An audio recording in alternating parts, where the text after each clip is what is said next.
Everyone, কেমন আছেন সবাই? আশা করি সকলেই খুব খুব ভালো আছেন। তো এখন বাজে বিকেল 4:30। আমি একটুখানি সাজুগুজু করে নিয়েছিলাম, কারণ কি রিলস করছিলাম বলে। তো এইভাবেই সেজেছি, কেমন লাগছে অবশ্যই কমেন্টসে জানাবেন। তো যাই হোক, আজ হচ্ছে বুধবার, মেয়েকে কিন্তু টিউশনে নিয়ে যেতেই হবে। আজকে ও টিউশন আছে, মাঝখানে একটা অফ করেছিল, তো আজকেই ম্যাম অ্যাডজাস্ট করে দেবে সেই ক্লাসটা। তো সেই জন্য মেয়েকে নিয়ে এখনই বেরিয়ে যাব। তো আমাকে কেমন দেখতে লাগছে অবশ্যই কমেন্টসে জানাবেন। তবে আমি ফুল দেখাচ্ছি কেমন লাগে। তো আজকে একটু সাজতে ইচ্ছে করলো, অনেকদিন রিলস করিনি সেইভাবে ভালোভাবে, তবে আজকে একটুখানি সেজে ফেলেছি। তো কেমন লাগছে অবশ্যই কমেন্টসে জানাবেন।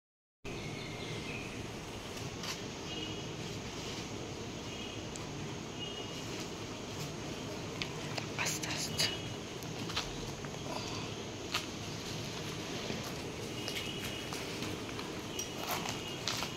অনেক দিনের পর এই শাড়িটা পরলাম, তো পিন করিনি, কোনো রকম গরমে সাজতে ইচ্ছে করছিল না, তবু ভাবলাম একটুখানি রিলস করবো। অনেক রিলস দেখছি, যেগুলো ট্রেন্ডিং চলছে, তো আজকে অনেকগুলো রিলস করেছি। তো এই শাড়িটা আমার অনেক দিনে, প্রায় 6 বছর হয়ে গেছে শাড়িটা। তো কেমন লাগছে এই লুকে অবশ্যই কমেন্টে জানাবেন। ভালো লাগছে দেখতে? পুরোটা দেখা যাচ্ছে?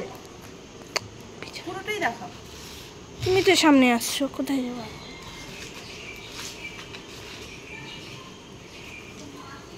ওইদিকে যাও, দেখি অফ করো।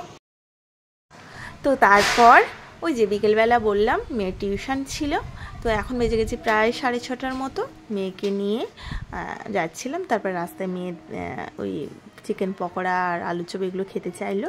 তো এইবার এই যে কিনে নিয়ে বসে মামে খাচ্ছিলাম, তারপর ওকে দিয়ে এলাম, তারপর ওর বাবা নিয়ে এলো। তো যাই হোক, এটা হলো তারপরে আজ হলো বৃহস্পতিবার।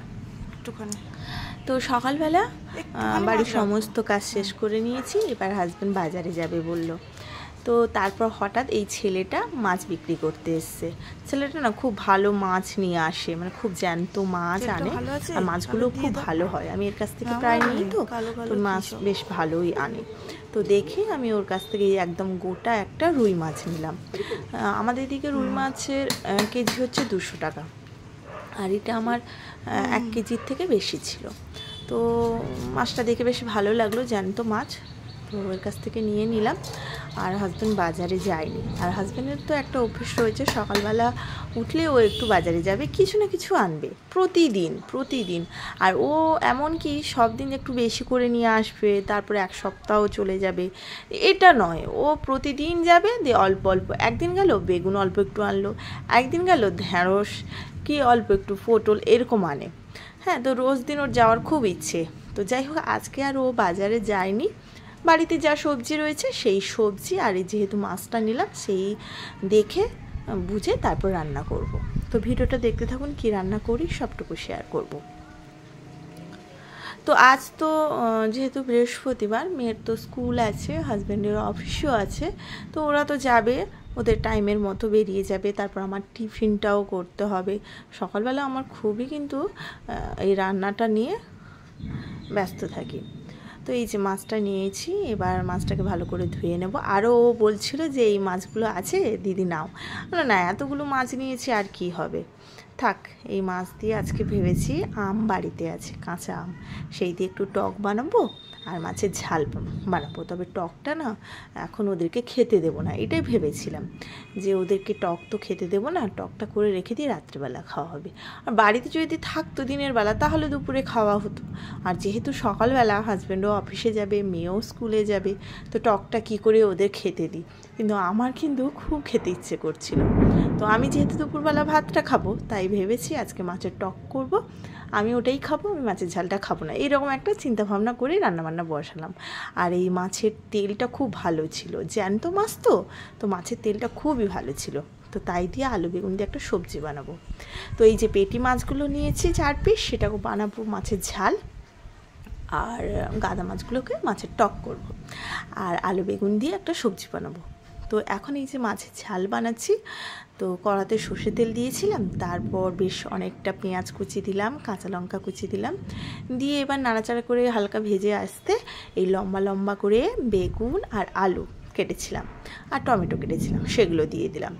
এবারে কয়েক মিনিট ধরে নাড়াচাড়া করে নেব। তারপর হলুদ গুঁড়ো, লঙ্কা গুঁড়ো, নুন পরিমাণ মতো সব দিয়ে কয়েকক্ষণ ভেজে নেব।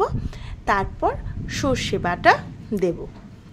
আর জানেন তো, কয়েকদিন আগে এই টক দই এনেছিল, কয়েকদিন বলতে 2 দিনখানি আগে। হাফ খেয়েছিলাম, বাকিটা থেকে গেছিলো, ফ্রিজেই রেখেছিলাম। তো তারপর ভাবলাম একটুখানি মাছের ঝালে দিলে না খেতে খুব ভালো লাগে। আর মাছের ঝালটা একদম মাখা মাখা করবো, ঝোল থাকবে না, যেহেতু টক বানাবো।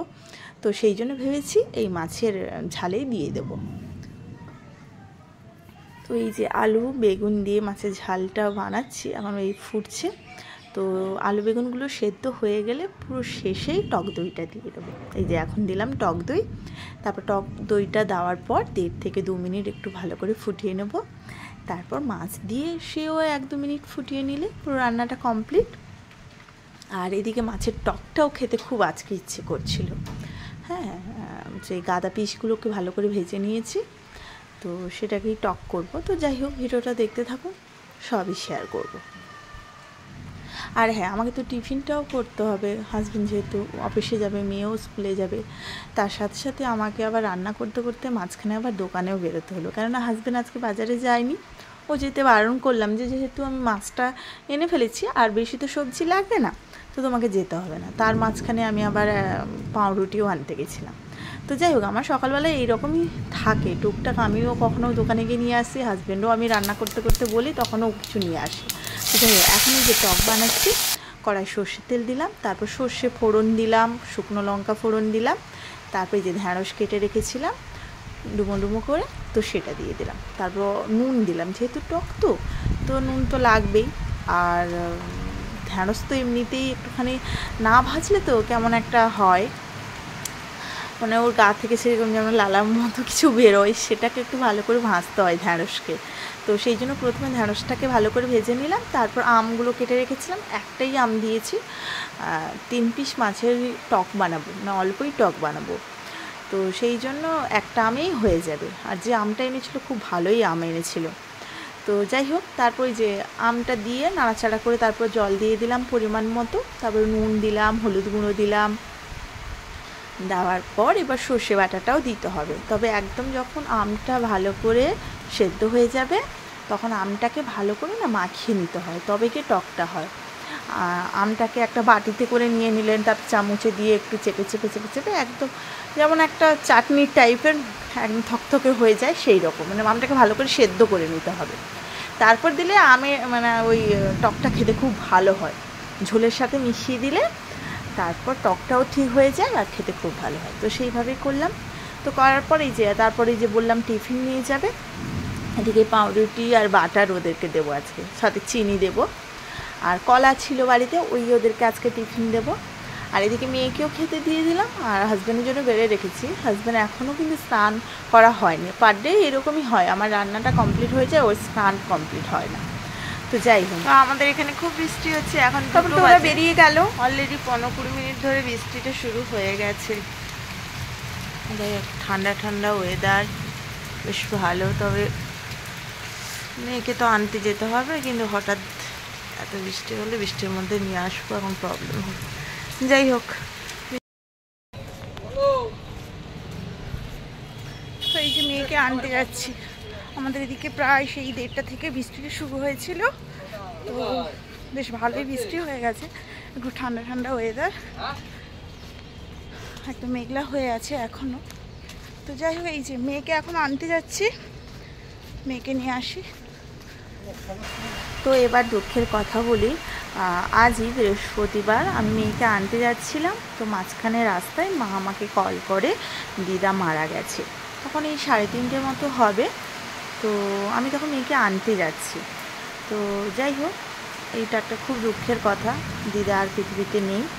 তো তারপরে এই যে আজকে তো বৃহস্পতিবার, মেয়ের আজকে টিউশন আছে। তারপর স্কুল থেকে নিয়ে তাকে খাইয়ে দাইয়ে আবার রেডি করিয়ে টিউশনে নিয়ে যেতে হবে। তো তারপরে এইসব শোনার পর একটু মনটাও খারাপ ছিল, মেয়েটাও ঠিকঠাক বসে না খেলো না। ইচ্ছে ছিল দিদার কাছে যাওয়ার, দেখার, কিন্তু ওই দিন খুব বৃষ্টি ছিল, বৃহস্পতিবার ওই দিন খুব বৃষ্টি পড়ছিল সন্ধ্যেবেলা থেকে।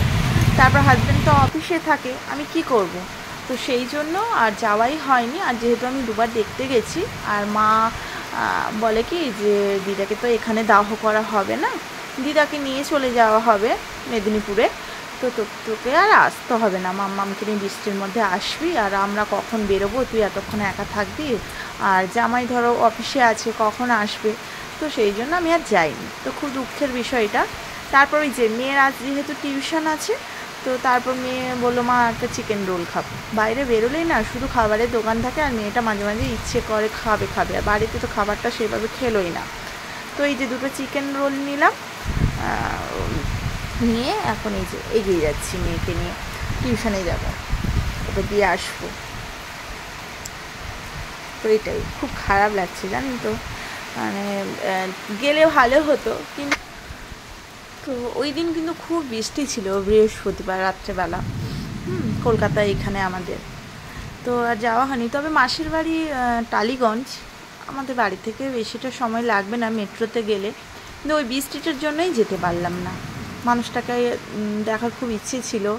সেই মেয়েটাকে টিউশনে দিয়ে আসার পর না বাড়িতে বসে শুধু কত কথা ভাবছিলাম। তারপর আজ তো বলতে গেলে আজ হচ্ছে